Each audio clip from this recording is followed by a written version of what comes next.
U sklopu rasprava o izmjenama i dopunama Kaznenog zakona, HBK napominje da je svaki svećenik dužan nepovredivo čuvati ispovjednu tajnu.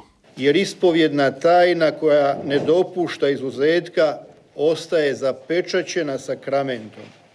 Osim toga, zakon koji bi bio u suprotnosti s tim naukom bio bi istodobno i u suprotnosti s Ustavom Republike Hrvatske, članak 40, a i s ugovorom između Svete Stolice i Republike Hrvatske o pravnim pitanjima. Na nedavna medijska nagađanja da su stavovi hrvatskih biskupa jedini problem u izvrsnim odnosima između hrvatskih vlasti i Svete Stolice, biskupi naglašavaju da su to podmetanja kojima se želi narušiti crkveno jedinstvo i poljuljati međusobno povjerenje na svim razinama.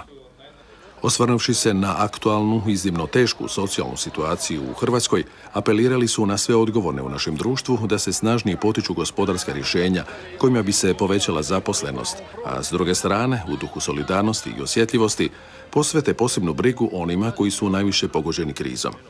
Na novinarsko pitanje jesu li razgovarali o ukidanju emisije Hvaljen Isus i Marija na Radio Sljemenu, biskup Uzinić iznio je svoje mišljenje. Čini mi se da je Hrvatska radiotelevizija sebi dala previše diskrecionog prava odlučivati što je to u interesu hrvatske javnosti i da pritom čini se, ne znam zašto, ono što se tiče katoličke crkve i vjerskih emisija sve više postaje nešto što prema njihovoj diskrecionoj odluci nije u interesu hrvatske javnosti. Novoizabrani predsjednik HBK, zadarski nadbiskup Želimir Puljić, zahvalio je medijima za sve dobro što čine, te pozvao da se u duhu 50. obljetnice drugog Vatikanskog koncila i koncilskih dokumenata ta suradnja i nastavi.